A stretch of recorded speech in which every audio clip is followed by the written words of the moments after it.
안녕하세요 여러분, 수익률 상승에 도움을 드리고 싶은 헬퍼입니다. 증시가 예상한 대로 8월 1일 날 잘 하락을 했었고요. 그 다음 또 이제 예상한 대로 잘 반등을 했습니다. 근데 반등을 할 때 두 가지 가능성이 있다라고 얘기를 드렸었고, 일단 그 부분은 조금 이따 설명하도록 하고요. 두 가지 가능성 중에 사실 이 전체를 되돌리는 파동이 지금 진행될 가능성이 상당히 높은 상황이라고 봅니다. 그러니까 100%는 아닌데 상당히 높은 상황으로 이만큼을 되돌리는 게 아니라 이만큼 전체를 되돌리는 파동이 이어지고 있다라고 보여지고요. 지금이 근데 이제 왜 기술적 그냥 반등, 이제 데드캣 바운스라고 하죠. 이제 그러냐고 본다라고 치면은 거래량이 떨어질 때는 올라가고 지금 올라갈 때는 내려가고 있는데, 이건 조금 이따 좀 다른 지표들로 조금 더 살펴보도록 하고, 오늘도 그냥 전반적인 순서 같이 먼저 보면서 진행하도록 하겠습니다. 일단 지수 밸류에이션부터 그냥 간단하게 살펴보면은 증시가 많이 떨어졌음에도 불구하고, 금리도 많이 떨어졌음에도 불구하고 증시 레벨은 여전히 좀 낮은 수준이고요. 그리고 지금 같은 경우에 지금 9시 한 20분 정도여서 오늘 또 CPI 발표가 10분 뒤에 있죠.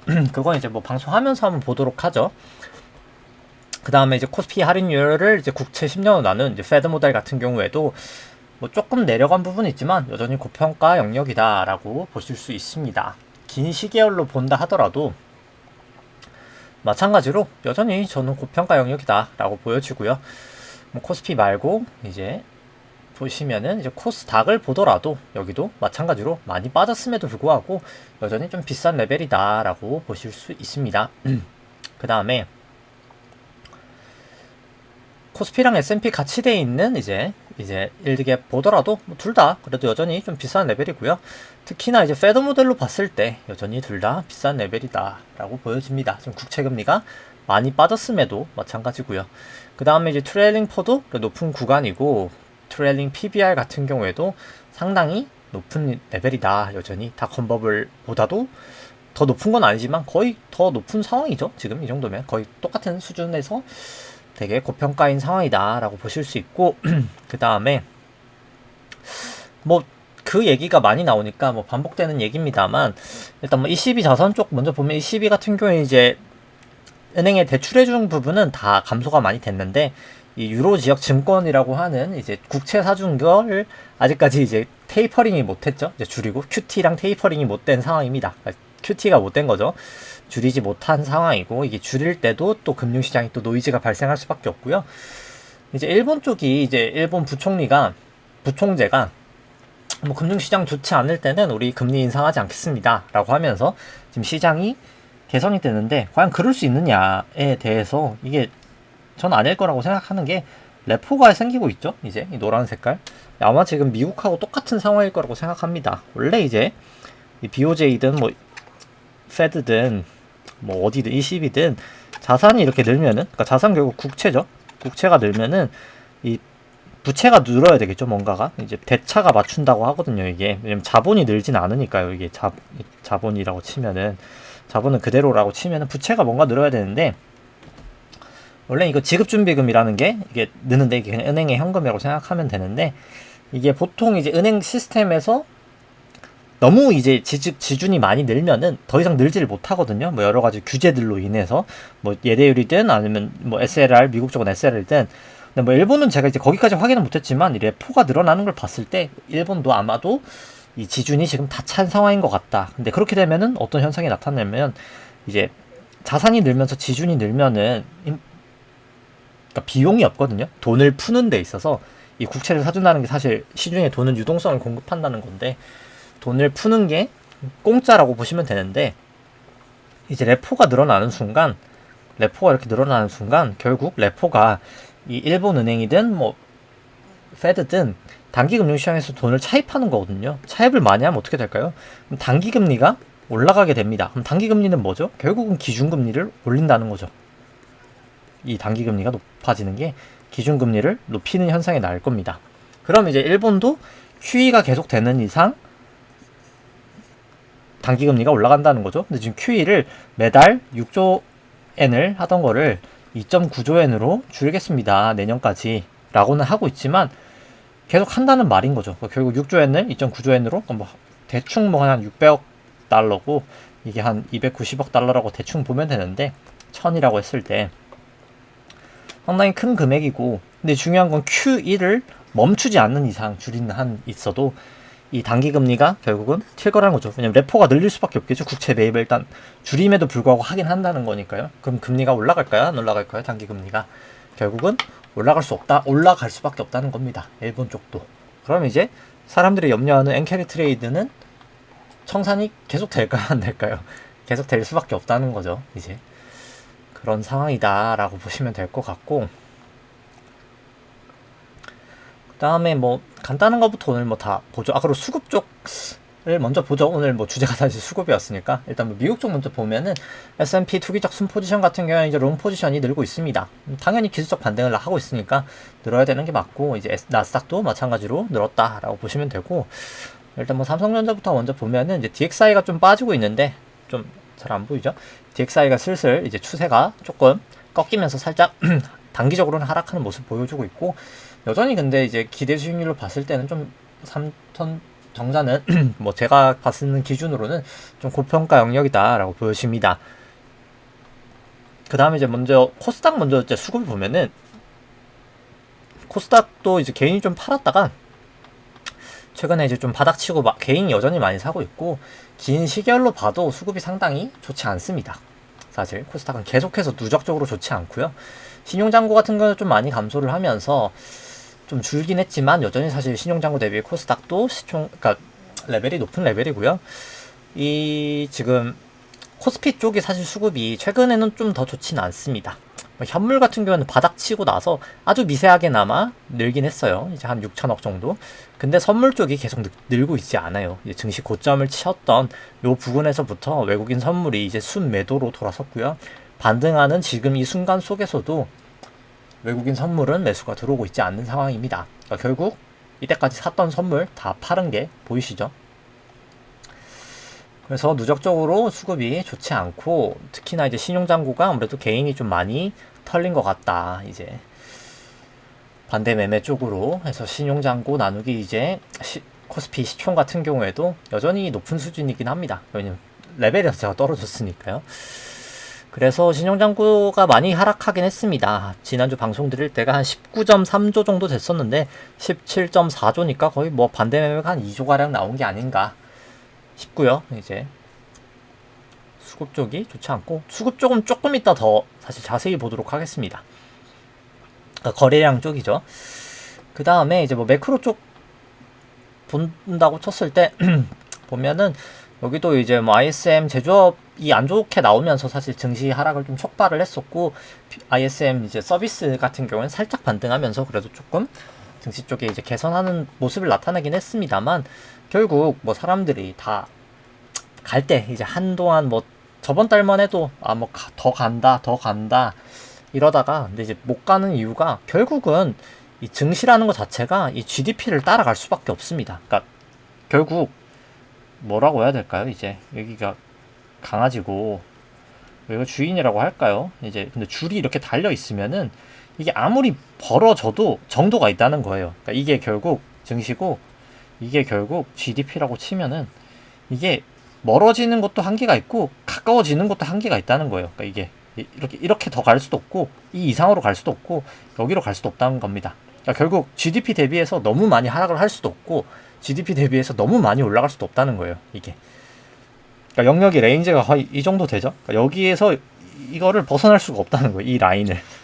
근데 이제 이게 과거 고점들을 결국 대부분 이제 넘어간 이 영역에서 더 벗어날 수가 없이 지금 이제 다시 하락하고 있는 모양새다라고 보시면 됩니다. 결국 이 강아지와 이 주인의 줄이 최대로 지금 벌어졌다가 이제 다시 이제 줄어들고 있는 그런 형국이다라고 보시면 됩니다. 그러니까 사람들이 이제 올라갈 때 뭐 영원히 올라갈 것처럼 얘기하지만 그럴 수가 없다는 거예요. 이 GDP 대비해서 결국 갈 수밖에 없다. 그러니까 결국 주인하고 걔는 같이 가야 돼요. 이게 속도가 이제 그런 상황이다라고 보시면 되고, 뭐 실질금리랑 이제 기대 인플레이션 보면은 이제 둘 다 좀 하락하는 추세. 이제 아무래도 이제 금리가 좀 빠지고 있어서 그 부분이 제일 크고요. 뭐 이거 미국 쪽이었고 국내 쪽도 뭐 마찬가지입니다. 뭐 지금 당장은 뭐 특이사항은 없고요. 상대 강도 보면 좀 특이점이 있다면 음식료 쪽이 상당히 많이 빠진 모습 보이고 있고, 그나마 그래도 계속 강한 건 좀 약간 보험 쪽이 상당히 좀 그래도 견조한 편이다 라고 보시면 될 것 같고요. 금융업 쪽이랑 아무래도 S&P랑 나스닥 같은 경우에도 많이 이제 전에 비해서는 좀 하락을 한 모습입니다. 그래서 좀 내려왔고, 음식료 같은 경우에도 상대 강도 상당히 높아졌다가 이제 좀 내려오고 있는 추세를 나타내고 있고, 의약품 쪽이 그래도 조금 약간 지금 상대 강도가 괜찮고, 비금속은 이제 여기서 100을 넘냐 마냐인 것 같고, 나머지들은 이제 점점 다 좋지 않죠. 다 추세가 좋지 않습니다. 의료정밀 조금 약간 좋아질랑 말랑, 운수도 좀 그래도 나쁘지 않은 편, 전기가스도 나쁘지 않은 편, 건설도 뭐 지금 당장은 나쁘지 않은 편, 운수 창고도 마찬가지고요. 통신도 뭐 그냥 나빼드, 금융업은 그래도 양호하고, 증권도 양호하고, 보험도 양호하고, 서비스업 좋지 않고요. 제조업도 좋지 않고, 부동산 리츠 인프라는 좀 좋았다가 안 좋아지고 있는 이제 그 정도 모습을 나타내고 있습니다. 그 다음에 이제 연준 대차 대조표랑 등등 보고, 그 다음에 이제 기술적 분석 쪽 보도록 하죠. 지난주 대비해서 지급준비금 581억 달러 정도 증가를 하면서 좀 증시 쪽을 그래도 양호하게 이제 순유동성이 1,438억 달러는 좀 크게 증가가 됐습니다. 이제 요인은 아무래도 TGA도 감소를 했던 부분이 있고요. 156억 달러 정도. RRP가 좀 크게 감소를 했습니다. 1,314억 달러 정도 이제 크게 감소를 했고, 온 RRP 이제 요게 더 중요한데 요건 한 263억 달러 정도 감소가 됐습니다. 뭐 나머지는 좀 재할인 창구가 좀 많이 감소했고, 좀 특이사항이 있다면 47억 달러 정도 감소가 되면서 연준 총자산 한 31억 달러 정도 감소가 됐습니다. 일단 뭐 좀 해운 지수도 좀 빠지고 있긴 하고요. SCFI나 BDI 뭐 그냥 간단하게 하면 이제 컨테이너, 쉽게 말해서 이제 좀 약간 규격화된 그런 거를 움직이는 걸 이제 SCFI라고 하고요. 이제 상하이 쪽 왔다 갔다 하는 이제 중국 쪽으로 많이 가는 그 운행 루트예요. 이제 SCFI는 컨테이너 쪽이 많이 하는 지표고, 이제 BDI가 벌크, 뭐 이제 뭐 곡물이나 뭐 그런 것들 있잖아요. 철광석 이런 거 그냥 이제 막 그냥 부어서 그냥 막 움직일 수 있는 그런 거 이제 벌크라고 합니다. 뭐 전자제품도 이제 뭐 그냥 택 없는 걸 이제 뭐 벌크라고 하죠. 이제 아무튼 이제 좀 둘 다 약간 약세를 나타내고 있고요. CPI도 뭐 발표가 된 것 같은데 한번 볼까요? 잠깐만 뉴스를 잠시만요. CPI 같은 경우에는 뭐 예상치 이제 10% 정도, 12p 정도 하회를 했고, 근원구는 그냥 예상치 부합하면서 뭐 특이점은 없네요. 그냥 뭐 그렇게까지 뭐 특이점은 없는 그 정도 모습을 나타냈습니다. 그래서 뭐 시장도 그렇게 크게 지금 반응하지 않고 있고요. 요건 이제 기술적 분석할 때 사실 더 보도록 하죠. 그리고 뭐 인플레이션이 이제 났던 이유는 이 유통 속도가 높아져서 그렇습니다. 이제 유통 속도가 높아져서 그렇고, 이제 그 부분의 영향이 아무래도 그 SLR이라는 거 이제 자본 규제를 좀 풀어주면서 이제 그 잠들어 있던 돈들이 시중으로 좀 풀려서 그렇습니다. 이제 그 부분이 제일 컸고, 뭐 나머지는 이제 잠시만요. 네. 순유동성 대비해서 보면은 결국 연준 순유동성이 증시에 상당히 중요한 역할을 하게 되는데, 증시랑 거의 동행하거든요. 근데 이게 지금 증시가 너무 좀 과하게 올라가 있고, 이제 결국 이제 갭 맞추게 될 겁니다. 순유동성 계속 빠질 거고요. QT를 하기 때문에 S&P도 이 갭을 메꾸면서 더 빠르게 하락할 거라고 봅니다. GDP 대비로 본다 하더라도 여전히 좀 갭이 너무 큰 상황이고요. RRP는 많이 이제 감소가 됐고, 재할인 창고나 BTFP도 계속해서 감소가 되고 있는 그런 상황이다라고 보실 수 있습니다. 항상 제가 말씀드리는 거는 이번에 위기라고 보는 게 이제 금융시장이 항상 예대율이 100%일 때 제가 위기가 나타난다고 했죠. 그러니까 쉽게 말해서 뭐 옆집이 뭐 부동산에 한 20억이라고 해봅시다. 대다수의 사람이 캐시로 20억짜리 집을 살 수 없어요. 이제 대부분이. 그럼 결국 대출이 있어야 되죠. 그러다 보니까 사실 금리를 인하를 해서 부동산 가격이 올라가는 것 뿐만 아니라 금리를 인하하니까 대출이 많이 증가가 돼서 부동산 가격도 올라가고 경기도 활성화가 되는 거거든요. 근데 이미 예대율이 100%면 어떻게 될까요? 금리를 내려간다고 대출이 늘까요? 그럴 수 없다는 거죠. 그럼 이때까지 했던 방법은 그래? 그러면 그냥 예금을 늘려버리자 해서 QE를 하면서 자산 매입을 하니까 예금을 늘려버려서 예금을 늘리면 어떻게 될까요? 그럼 대출을 더해줄 양이 늘어나겠죠. 그런 현상으로 이때까지 다 경기가 괜찮았었다라고 보시면 되는데 지금은 이제 예대율이 100%여서 SLR 기준으로는 지금 이게 100%인 거예요. 이게 예대율 기준 70이지만 지금 이제 SLR을 사용하기 때문에 지금 예대율이 100%인 거랑 똑같은 상황인데 이 상황에서 금리를 내려도 대출은 올라가지 못합니다. 왜냐하면 예대율이 이미 100%니까. 그럼 예금을 늘릴 수 있느냐? 그럴 수가 없다는 겁니다. 아까 BOJ처럼 결국 자산을 늘리면 지금 레포가 있는 상황이기 때문에 레포가 늘어야 되고 레포가 늘면 어떻게 될까요? 단기금융 시장에서 돈을 빌려와야 되기 때문에 단기금리가 튑니다. 그렇기 때문에 금리를 오히려 올려야 되는 그런 상황이 나타나는 거예요. 그러니까 돈을 풀면은 금리가 올라갑니다. 이제 그렇기 때문에 돈을 풀지 못하는 지금 그런 상황이어서 근데 그렇게 되면 어떡할까요? 이제 과거 이제 이런 일이 있었던 게 가장 최근 사례가 대공황 때예요. 이거 대공황 때 이제 대공황 때거든요. 이 데이터도 없어요. 지금 이게 1920년 정도입니다. 근데 그게 해결이 어느 정도 걸리냐면 한 10년 걸립니다. 10년 정도요. 근데 왜 10년이 걸릴까? 생각을 해보면은 이때까지는 그냥 돈을 풀어서 예금을 그냥 쌓아버렸지만은 방법은 이제 아무것도 돈을 풀 수 없는 상황이 돼버리면은 예금을 열심히 그냥 모아야 되는 거예요. 이제 뭐 간단하게 그냥 예를 들면은 우리나라 IMF 때 금리 19%까지 올리거든요. 왜 나라 경제가 박살이 나고 있는데 왜 예금 금리를 이렇게 높일까요? 라고 생각을 해보면 그때도 이제 돈을 빌려줄 수가 없는 상황인 거죠. 그러니까 돈이 필요하잖아요. 결국 돈이 필요한 건데 돈이 필요한 상황에서 어떻게 해야 될까? 대출을 많이 해주고 싶은데 결국 근데 돈을 찍자니 이제 달러 원 환율이 완전 박살이 나겠죠. 그렇게 되면은 돈을 찍지는 못합니다. 이제 환율 때문에 그럼 어떻게 될까? 그럼 예금 금리를 높여야 대출이 나갈 수 있겠죠. 결국 그럼 예금이 이제 들어오잖아요. 빠르게. 그래서 대출을 해주려고 금리를 올린 겁니다. 경기가 안 좋음에도 불구하고. 그게 지금 이제 앞으로의 상황이 될 겁니다. 예금이 없어요. 근데 이제 돈을 찍지를 못해요. 근데 그럼 이제 대출을 해줘야 될 필요성이 많은 곳들이 많아져요. 점점 경기가 침체되면서. 그럼 예금 금리는 높아져야죠. 결국 돈의 가치가 높아지는 상황이 나타나게 될 겁니다. 이제. 지금 그게 이제 앞으로의 상황이 될 거다라고 보시면 될 것 같고요. 그 다음에 뭐 나머지는 뭐 대부분 얘기를 드렸고 뭐 오늘 간만에 제가 또 OECD 데이터 좀 업데이트가 된 게 있어서 뭐 그거 한번 보시죠. 이제 뭐 보시면 뭐 물가 같은 경우에는 은근히 사실 PCE 보면은 좀 약간 하방 격지성이 계속 있는 모습을 나타내고 있습니다. 실제로 지금도 이제 발표 나고 나서 금리는 오히려 튀고 있고요. 지금 약간 개인적으로 금리도 저는 좀 바닥을 이제 찍었지 않았나. 이건 조금 이따 뭐 기술적 분석도 한번 보도록 하죠. 그래서 뭐 이제 나스닥 대비해서 S&P 같은 경우에도 상대 강도가 점점 약해지고 있고 약해지고 있죠. 점점 100을 향해 가고 있습니다. 나스닥이 무너지고 있는 거죠, 지금. 그 다음에 통화량 대비해서 나스닥도 상당히 높은 구간에서 지금 하락하고 있는 모습을 나타내고 있고요. 일시 5천도 마찬가지입니다. 일시 5천 대비 GDP도 마찬가지고요. 국가 부채 뭐 상당히 많은 상황이고 그 다음에 이제 계속 얘기를 드렸지만 지난주에도 이 SOFR에서 이제 이 EFFR 금리 차이도 상당히 중요한데 이게 이제 미 국채를 담보로 한 단기 금리라고 보시면 돼요. 담보.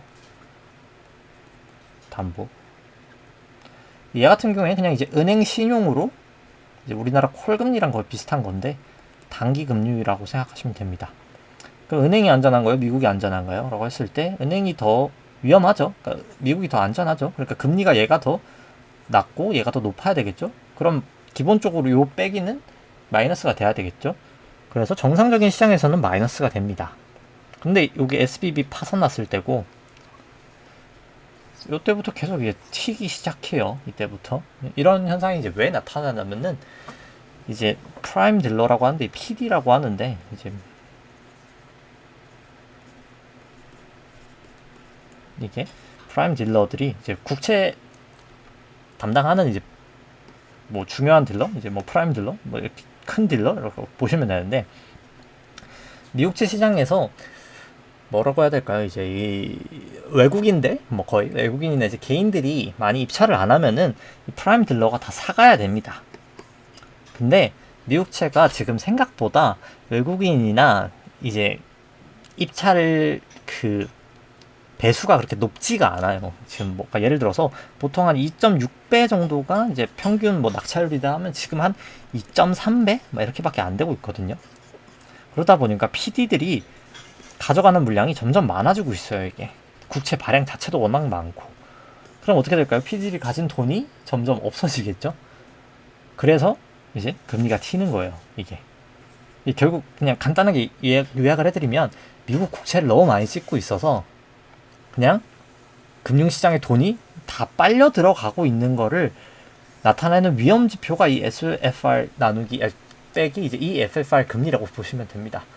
그래서 지금 이 부분 때문에 사실 돈이 많이 없어지는 그런 상황이다라고 보시면 되고, 그래서 이제 그게 결국 끝이 나려고 하면은 뭐 똑같은 얘기입니다만, 얘가 이제 여기까지 가야 돼요. 이거 연준 총자산 대비 GDP가. 근데 이제 여기를 조금 더 나눠서 생각해보면, 이게 지준과 이제 지준에다가 RRP 더한 게 있는데, 이때까지는 이 RRP가 다 감소를 하면서, 이 부분이 다 RRP거든요, 사실.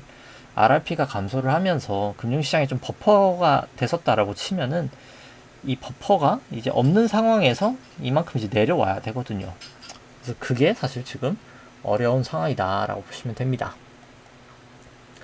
뭐 그쵸, OECD 거 보기로 했었죠. 그래서 OECD 거 좀 최근 게 이제 업데이트를 해서 보면은, 뭐 경기 선행 같은 경우에는 이제 완만해지고 있습니다. 이제 중국 쪽은 이제 오히려 꺾이고 있고요. 이제 미국이나 뭐 유럽이나 이제 G20 같은 경우 올라오고 있고, 우리나라도 좀 완만하게 지금 이제 올라오고 있는 이제 그런 상황이고, CPI들 같은 경우에는 좀 약간 모든 나라들이 내려오다가 이제 조금 약간 하방 경직이 보이는 그런 모습을 나타내고 있습니다. 좀 슬로우 다운 해주고 있죠. 내려가는 속도 자체가. OECD 소매 판매랑 산업 생산은 그냥 소매 판매가 수요라고 보시면 되고, 산업 생산이 공급이라고 보면 되는데, 수요도 약화되고 있지만 공급도 강화되지 못하고 있는 그런 상황이다 라고 보시면 되고, 미국 소매 판매도 보면은 약화되고 있지만 산업 생산도 늘지 못하는 그런 현상이다 라고 보시면 됩니다. 그러니까 이러다 보면 이제 스태그가 되는 거예요. 그러니까 이게 이렇게 내려가면 스태그가 되는 거예요. 그러니까 이런 식으로 이 간격이 그렇게 벌어지지 않으면서 약간 뭐 이런 식으로 내려가면 이제 사실 이게 스태그가 되는 겁니다. 지금 이제 그런 형국이 되고 있는 거죠. 뭐 국내 쪽 같은 경우에는 아무래도 삼성산이 반도체 역량 때문에 이제 그 부분이라고 보시면 되고요. 이제 유럽 같은 경우에는 확실히 이제 산업 생산이 그 러시아 전쟁 때문에 이제 우크라이나랑 확실히 무너져가는 이제 그런 모습이 나타나고 있습니다. 유럽 쪽이 확실히 무너지고 있고요. 그 다음에 이제 뭐 국내 쪽도 사실 이게 업데이트 통화량 쪽 보면은 이제 국내 쪽 같은 경우에는 확실히 M1이 조금 많이 올라왔었고, 이제 연초에 사실 한국은행이 하면 안 되는 짓을 했거든요. 이제 총선 때문에 이제 RP를 많이 매수를 하면서 시중에 유동성을 많이 풀어놨습니다.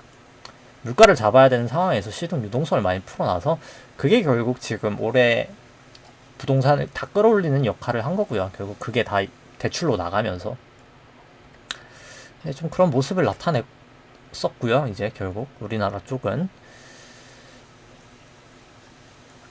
그 다음에 뭐 우리나라 쪽도 보면은 이제 은행하고 다른 이제 비금융 기관까지 다 합친 예대율을 보면은 사실 작년도 말 정도에 이 예대율이 거의 88까지 올라가면서 요 정도, 여기서 사실 대출이 더 못 나갔어야 됩니다.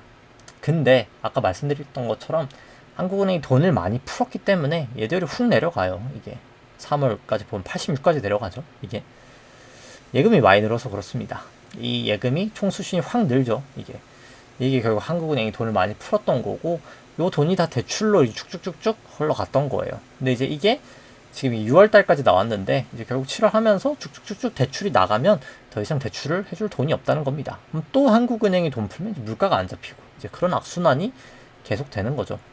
그래서 은행 쪽도 예대율이 상당히 높은 상황, 결국 90%를 지금 넘어가 있는 그런 상황이다라고 보시면 됩니다. 그 다음에 뭐 중국 쪽은 매번 말씀을 드립니다만 이 M2 나누기 M1 높을수록 위험한 겁니다. 그러니까 돈이 없다는 거예요, 결국. 돈이 없는 그런 상황이 지금 돼 있다. 그러니까 쉽게 말해서 내가 100억이 있는데 쓸 수 있는 돈이 거의 없는 상황이다. 아무리 돈이 많아도 지금 그런 상황이니까 그러니까 우리나라 같은 경우에가 저게 가장 높을 때가 IMF가 터지거든요. 우리나라도 두 번째 높을 때가 2008년도 금융위기 때였고요. 우리나라도 IMF 때죠. 그 다음에 이제 2008년도 금융위기 때죠. 이게 돈이 없다는 얘기고 중국이 지금 딱 그 상황이다 라고 보시면 될 것 같습니다. 그래서 뭐 한국은행 쪽 것도 한번 보면은 뭐 보시면은 뭐 한국은행 이제 대차대조표도 뭐 그냥 정말 오랜만에 한번 보면은 한국은행 대차대조표가 보시면은 이게 올라가죠? 이게 사실 연초에 돈을 많이 풀어서 그래요. 결국은 이게 이 현상이 이게 그렇습니다. 결국 한국은행이 사실 좀 잘못된 판단을 전 한 거라고 봅니다. 이게 그래놓고 뭐 사실 부동산이 왜 올랐네 뭐 이런 건데 본인들이 돈을 다 풀어서 사실 그런 거예요. 지금 결국 그래서 사실 금리 내리기가 더 약간 애매해진 그런 상황이 된 거고 뭐 그렇습니다. 이게 뭐 정치적인 문제가 끼니까 뭐 그런 거고요. 그 다음에 이제 국채 쪽 일단 뭐 보면은 일단 7월에 이제 뭐 요 정도 찍었었고 8월에 지금 이제 단기 국채 여기 단기 국채가 630억 달러 찍었고 장기가 한 40억 달러 찍었는데 15일 날 저번에 찍었던 국채들이 다 되거든요. 아마 이제 그러면 이제 거의 사실 많이 채워지긴 할 거예요. 근데 이제 물론 만기도 되면서 더 찍긴 해야 되겠지만 아무튼 전체적인 순 발행 같은 경우에는 이제 EQ가 QT를 제외하고 나서는 한 6,500억 달러 정도. 근데 EQ가 655억 달러 정도밖에 안 찍었었는데 아무래도 이제 세금이 많이 거치는 게 EQ이기 때문에 3Q, 4Q 같은 경우에는 국채 발행이 상당히 많을 거고 근데 이제 그게 전에 같은 경우에는 이게 이제 RRP죠. RRP가 다 사줬던 거죠. 23년도에 1조 5천이나 RRP가 결국 TV를 사줬던 거고 단기 국채를 사줬던 거고 이때까지 올해 1Q에도 4,200이나 사줬던 거고 지금 이제 3Q에도 3,500이나 사줬던 건데 요게 이제 지금 3,100억 달러 정도밖에 안 남았기 때문에 이제 B를 사줄 사람이 없다는 거죠. 그러니까 결국 23년도에 이 T빌이 단기 국채가 2조 정도 찍힌 거잖아요. 총 국채 2.4조를 찍은 것 중에서 사실 단기 국채를 거의 대부분 찍었던 건데 이게 결국 만기가 될 거란 말입니다. 그럼 이제 이게 돌아오면은 누가 사주냐 이거죠. 이제 이 천문학적인 금액을. 왜냐면 이게 얼마나 큰 돈이냐면요. 미국 전체 GDP의 8.7%입니다. 이게 뭐 감이 안 오실 수가 있는데 전 세계 GDP가 100조 달러 정도 됩니다. 전 세계 GDP가. 미국 전체 GDP가 한 27조 달러 정도 돼요. 명목으로. 그리고 미국 전체 국채 총 발행액이 27조 달러 정도 됩니다. 뭐 비슷하죠. 미국 GDP랑. 이게 전 세계 GDP입니다. 근데 한 해 뭐 2조에서 3조 달러씩 지금 찍고 있는데 가능하냐 이거죠. 그러니까 사실 지속이 불가능하다는 얘기입니다. 그냥 간단하게 하면 우리나라 GDP가 한 2,400조 정도 되거든요. 한 해에 근데 이제 국채를 한 해에 한 120조 정도 찍어요. 평균치 우리나라가 120조 정도 찍어요. 이게 GDP고 이게 한 해 국채 순 발행이 아니라 그냥 국채 발행입니다. 이게 여기서 만기까지 하면은 순 발행은 훨씬 더 작겠죠. 근데 그냥 발행이에요. 이건 지금 순 발행이고요. 근데 이거를 그냥 발행을 순 발행이라고 그냥 감안을 하고 보수적으로 해도 이게 240조씩 매년 증가가 된다고 치면은 감당이 가능할까요? 이게 불가능하다는 말이죠. 그러니까 지금 불가능한 길을 가고 있습니다. 전 세계가. 그러니까 특히 이제 미국이. 근데 이제 왜 그런 짓을 하고 있냐라고 하면은 중국하고 전쟁을 하고 있기 때문에 그래요. 이게 총싸움을 하는 건 아니지만 보이지 않는 전쟁을 하고 있는 거죠. 그래서 20년하고 21년도는 국채를 뭐 엄청나게 찍었죠. 근데 이제 QE로 많이 다 사줬던 거예요. 이 QE로. 양적완화를 해서 연준이 다 사줬던 건데 그러니까 22년도에 보면은 국채는 많이 찍는데 장기 국채 1조나 찍고 QT를 시작하죠. 이제 못 사주죠. 그러니까 금리가 이제 급등을 했던 거고요. 물가도 마찬가지고. 근데 23년도에 옐런이 이제 한 수를 쓰죠. 이제 장기 국채 안 찍는 대신 단기 국채를 찍고 그 단기 국채를 RRP가 다 사줍니다. 그리고 실제로 국채 발행 부담이 확 떨어졌어요.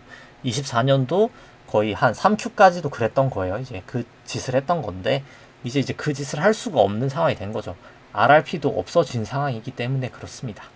근데 그러니까 이제 올해부터는 장기국채 발행이 점점 많아지고 있는 거예요. 24년 합계 보면은 결국 한 1조 8천 정도 순 발행이 되는데 단기국채가 5,500억 달러 정도 발행이 되고 장기가 한 1조 2천이 발행되는 겁니다. 이제 그게 그런 현상이고, 그럼 이제 내년도에는 더욱더 그런 현상이 발생이 많이 되겠죠. 그래서 보시면은 그냥 이게 이제 T빌의 비중을 보면 아실 수가 있어요. 그러니까 이게 보시면은 이 T빌의 비중이 위기 상황 때 이렇게 T빌 비중이 높아져요. 사실 위기 상황 때 이제 근데 지금 이제 그만큼 T빌의 비중이 사실 상당히 높다는 겁니다. 22%. 진짜 이제 위기가 와도 사실 대응이 안 된다는 거예요. 이게 지금 상당히 좋지 않은 상황이라고 보여집니다. 제가 보기에는 지금 다 모든 카드를 써버린 상황. 이제 미국 쪽에서 중국이랑 전쟁을 하기 위해서 정말 가지고 있는 모든 패를 다 쓴 상황인데, 그러면 이제 앞으로 뭘 할 수 있을까에 대한 문제인 거죠. 통화 정책도 못 쓰고 재정 정책도 못 쓰고, 저는 뭐 방법이 없는 그런 상황에 사실 도달했다라고 보여집니다. 그래서 일단 기술적 지표들 살펴보면은 국고채 같은 경우들은 다 일단 롱 포지션입니다. 여전히. 그 다음에 이제 달러 같은 경우에는 좀 약간 숏 포지션에 더 가깝고요. 금은 여전히 롱 포지션, WTI는 약간 중립적이지만 그래도 롱에 더 가깝고, 삼성전자는 여전히 반등에도 불구하고 하방 추세에 더 가깝고, 애플도 중립적이지만 약간은 하방에 더 가깝고, 마이크로소프트는 더 하방에 가깝고, 엔비디아는 그래도 이제 상방 추세에 더 가깝지만, 그래서 점수를 이제 스코어해서 보면은 국채 같은 경우에는 롱 추세 조금 약화될 뻔했지만 여전히 일단 아직까지는 롱 추세 3년, 10년도 마찬가지고요. 그 다음 미국채 10년도 마찬가지로 아직까지는 롱 추세입니다. 달러 같은 경우에도 달러원도 요건 이제 중립적인 상황이 돼버렸고요. 그 다음에 금 같은 경우에 여전히 롱 추세, 그 다음에 이제 WTI 같은 경우에는 중립적인 추세고요. 그 다음 삼성전자 같은 경우에는 이제 숏 추세인데 숏이 살짝 최근 반등하면서 약해진 모습이고요. 애플 같은 경우에 보면은 중립적인 상황이 됐고요. 마이크로소프트는 숏 추세가 살짝 감소가 됐고요. 그 다음에 엔비디아 같은 경우에는 그냥 중립적인 추세가 됐습니다. 국고 같은 경우에는 3년물 봤을 때 벌어지고 모여있고, 그 다음에 이제 기준선이 아니라 RSI도 그렇고 이런 모습이기 때문에 뭐 저는 바닥을 찍었다라고 봅니다. 왜냐면 이게 뭐 국고 3년, 10년 마찬가지죠. 미국채 10년까지 다 똑같은 모습이기 때문에 그렇습니다. 상당히 신뢰도가 높은 상황이고요. 그래서 금리는 바닥을 찍었을 확률이 저는 매우 높다라고 생각합니다. 이제 이런 변동성 볼린저 50이나 200이 쉽게 이렇게 한 방에 다 넘어가는 게 쉬운 지표가 아니기 때문에 금리는 바닥을 찍었을 확률이 상당히 높은 상황이라고 보여지고요. 달러원 같은 경우에는 좀 벌어져 있고 여기는 모여 있고 해서 단기적으로는 조금 바닥에 온 게 아닌가 라는 생각이 들고요. 근데 이제 200일까지 그런 모습은 아니었어요. 여기는 이제 아주 강한 신뢰도는 아닌 상황이다 라고 보실 수 있습니다. RSI도 많이 내려왔으니까 뭐 여기까지 더 내려갈 가능성이 없는 건 아니겠지만 뭐 결국은 저는 좀 근시일 내에 반등하는 모습을 좀 보이지 않을까 라고는 보고 있고, 금 같은 경우에 보면은 여기도 뭐 벌어져 있고 여기도 모일 건데 완벽하게 모인 건 아니어가지고 신뢰도는 높지 않지만 뭐 슬슬 계속 금은 뭐 제가 고점이라고 한 것보단 더 가고 있긴 합니다만 뭐 좀 더 들어가기엔 좀 애매한 추세인 것 같기는 해요. 이게 OBB는 여전히 플러스긴 합니다만 그렇고요. 뭐 거래는 그 추가한 게 이게 그겁니다. 최근 일주 거래량 대비해서 한 달, 일주 전에 이제 한 달 거래량에 비해서 지금이 어떤가. 그러니까 결국 올라갈 때 거래량 팍 치고 올라올 때 좋은 시그널이고요. 내려갈 때 거래량 이렇게 떨어지는 게 좋은 거죠, 사실. 내려갈 땐 거래가 떨어지는 게 좋은 거니까요. 그리고 또 이제 올라갈 때 거래량 터지고 내려갈 때 거래량 떨어지고 이렇게 상승 추세가 나타나는 딱 전형적인 모습이죠. 근데 지금은 이제 올라갈 때 거래량이 떨어지죠. 이제는 이제 고점의 모습이 나타나는 겁니다. 이렇게 거래량 지표는 볼 수 있겠죠. 이거 그냥 단순한 거래량. 올라가는데 거래량은 떨어지죠. 그럼 이제 사실 슬슬 조심해야 될 상황이 된 거로 보이죠. 사실 이게 이런 느낌으로 판단하시면 되고, WTI 같은 경우에도 200일까지 된 건 아니지만 50일로 봤을 땐 뭐 이건 좀 이제 슬슬 좀 반등하는 모습이 나타나지 않을까 싶은데, 이것도 뭐 OBB로 봤을 땐 여전히 좀 안 좋은 상황은 맞고요. 거래량 지표로 봤을 때는 이것도 이제 반등하는데 내려오는 건 또 좋진 않아요. 이것도 거래량 지표로 봤을 때는 그렇습니다. 그 다음에 이제 뭐 삼성전자 보면은 여기도 이제 치고 해서 또 결국 하락 추세는 명확합니다. 왜냐면 보시면은 여기 다이고 벌어지고 했을 때 추세 하락이었으니까 하방 추세인 거는 뭐 명확하고요. 이게 요 부분에 대해서는 조금 이따 한번 보도록 하죠. 이게 OBB는 그래도 여전히 일단 아직까지는 플러스. 근데 여기도 똑같이 주가가 떨어질 때 결국 여기 급격하게 떨어질 때 거래량이 오히려 튀었죠.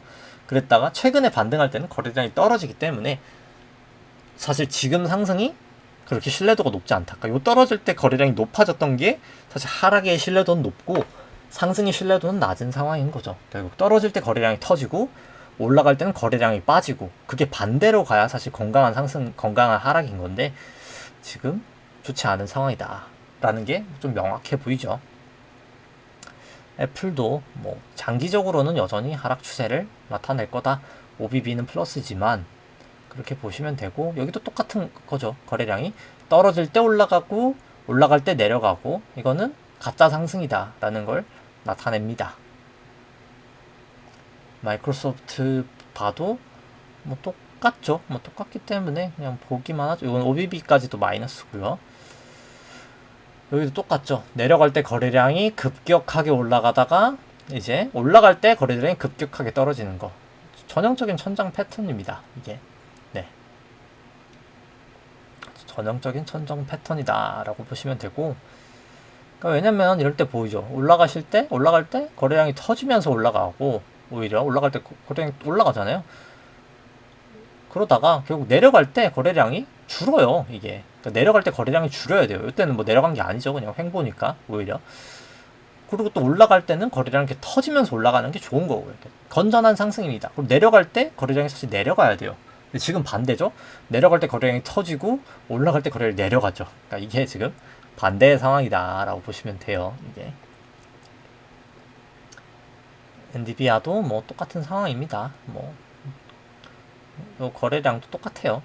그래서 뭐 특별히 얘기 드릴 건 없는 것 같고, 일단 뭐 지수를 보죠. 지수 쪽 살펴보면은 뭐 지수 쪽 점수도 이제 120분봉을 살펴보면은 120분봉 같은 경우에는 여전히 일단 단기 반등을 했기 때문에 다 롱 추세에 더 가깝고요. 일봉은 여전히 다 쇼 추세에 더 가깝습니다.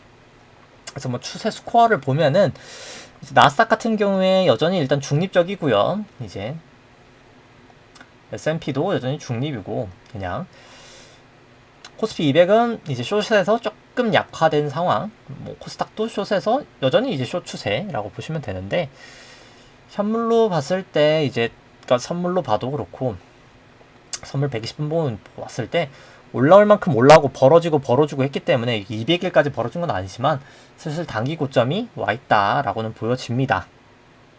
그 다음에 이제 일봉 쪽 살펴보면은 이제 일본 쪽 보시면은 일본 쪽도 뭐 결국은 하방 추세인 거는 뭐 추세적으로는 명확합니다. 여기 모이고 벌어졌다가 하락하고 있죠. 명확하게. 그 다음에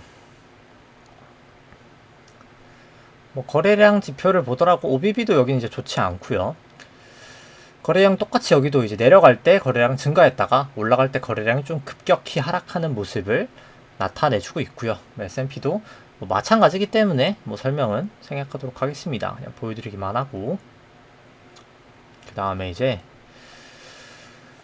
국내 쪽 보시면은 이제 국내 쪽도 여기 막 급격히 벌어지면서 아 바닥을 찍었어 라는 신호는 사실 나왔었고, 여기 벌어지고 모이고 하면서 바닥을 찍은 신호는 나왔었고, 여기도 이제 슬슬 과열이죠. 기술자 이탈 정도도 과열인 상황이 나와 있고, 그렇죠. 이제 코스닥 120분봉도 마찬가지입니다. 벌어지고 모이고 있기 때문에 바닥이다 라는 시그널은 나타났었고요. 여기도 이제 좀 과열은 나타내고 있고, 그 다음에 이제 일봉 쪽 살펴보면은 보시면 여기도 뭐 결국 장기 추세는 하방이다 라는 건 뭐 명확하고요. 그 다음에 이제 뭐 거래량 쪽 살펴보면은 OBB는 여기는 이제 플러스로 돌아왔고요. 여기도 똑같이 내려가면서 거래량 터지고 그 다음에 거래량 하락기 때문에 뭐 명확하게 좋은 모습이 아니다 라고 보실 수 있습니다. 뭐 코스닥도 뭐 똑같기 때문에 뭐 이건 설명을 생략해도 될 모양새고요. 그 다음에 제가 지금 인터넷이 좀 이상한 것 같아서 이게 차트가 뜰까 모르겠네요. 이게 왠지 안 뜰 것 같은데 지금 좀 아깝게 됐네요. 잠시만요. 네, 이게 인터넷이 뭐 꺼져서 업데이트가 좀 안 될 것 같은데 그냥 뭐 간단하게 보죠. 그러니까 이게 결국 지금까지 이제 내려왔던 모습이 제가 그냥 그리도록 하는 게 나을 것 같네요. 그러니까 이게 일수로 봤을 때가 목요일이 문제가 되게 됩니다. 잠시만요. 제가 그냥 핸드폰 거를 보면서 그냥 그림을 좀 그리도록 할게요. 좀 아쉽기는 한데 중요한 때인데 이게 좀 인터넷이 안 돼서 좀 아쉽기는 한데, 그러니까 미국계 결국 이렇게 빠졌어요. 이게 뭐 나스닥이든 S&P든 뭐 다르진 않으니까 이렇게 고점을 치고 나서 이만큼 빠졌는데 여기서 여기까지의 길이가 18일이었습니다. 18일. 그리고 지금 반등이 약간 요런 식 모양으로 가서 지금 그러니까 너무 지금 세게 그랬고 요렇게 그냥 대충 그릴게요. 이렇게 이 정도라고 보거든요. 근데 저는 여기서 한번 살짝 뺐다가 이런 식으로 갈 거라고 봐요. 이게 한번 쭉 가든 아무튼 간에 여기까지 이제 가야 되는데 요 길이가 지금까지는 7일이거든요. 8일이었거든요. 우리나라 같은 경우에는 이제 미국 기준으로 내일이 9일입니다. 내일이 9일이에요. 그래서 요게 다 차는 날이 그러니까 9일이거든요. 여기 요 9일까지 길이가 목요일이에요. 이게 목요일. 근데 여기서 그럼 여기까지 길이가 26일이에요. 근데 이게 피보나치 비율이나 이제 일목균형표 기본 수치가 9일하고 26일이거든요. 그렇기 때문에 이게 딱 겹치는 날이 목요일이에요. 우리나라 내일 쉬죠. 그렇기 때문에 그리고 제가 봤을 때 이게 여기까지 A고 B고 C라고 쳤을 때 그러니까 C의 길이가 A의 1배일 확률이 상당히 높거든요. 뭐 거의 1배예요. 그러니까 사실 요를 더 낮게 나올 가능성이 빵은 아닙니다만 그냥 제 경험상은 1배 미만인 경우는 전 거의 보지를 못한 것 같아요. 그러면 그 상황에서 어떻게 될까?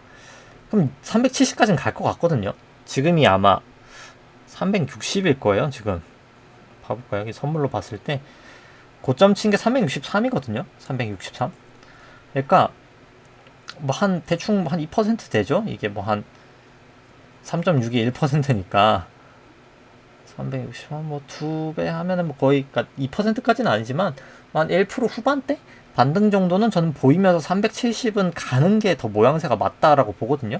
그러면 이제 변호일이라는 것 자체가 딱 거기가 고점일 가능성이 있어서 그럼 금요일 날 우리나라는 이제 금요일이거든요. 금요일 날 우리나라는 고점을 치지 않을까 싶어요. 제 생각에. 아주 높은 확률로. 그리고 이제 하락을 다시 하리라 생각합니다. 이제 작은 1이 나오고 작은 2가 나오고 요게 이제 우리나라는 금요일이 될 것 같고 미국 같은 경우에는 목요일 반등으로 해서 내일 것까지 해서 저는 반등을 할 거라고 보고 고점을 찍고요. 여기서 그 다음에 이제 금요일 날 우리나라는 이제 미국 반등했으니까 반등을 할 거겠죠. 금요일 날 반등을 하고 나서 그 금요일 날 저는 뭔가가 터질 거라고 봐요. 뭐 중동 전쟁이 터지든 뭐가 됐든 금요일 날 뭔가 터질 거라고 봅니다. 그러니까 돌고 돌아서 올라갈 거라고 봅니다. 저는 올라갈 거라고 봐요.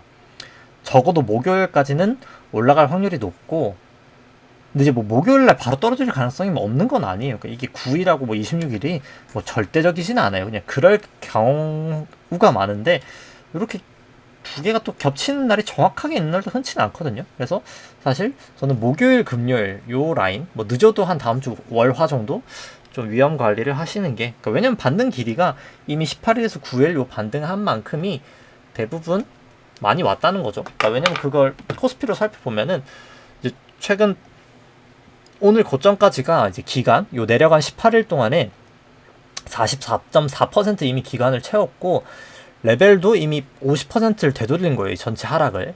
그렇기 때문에 이미 다 채울 만큼 채웠고, S&P도 46.7% 채웠고, 56.8% 기간 퍼센트도 채웠고, 이제 나스닥 같은 경우는 38.9, 48.8 다 채울 만큼 다 채웠기 때문에 슬슬 이제 진짜 리스크 관리를 하실 필요가 있다라고 생각하면서 오늘 방송은 여기까지 하도록 하겠습니다. 네, 좋아요, 구독 해주시면 감사하겠습니다. 이상입니다.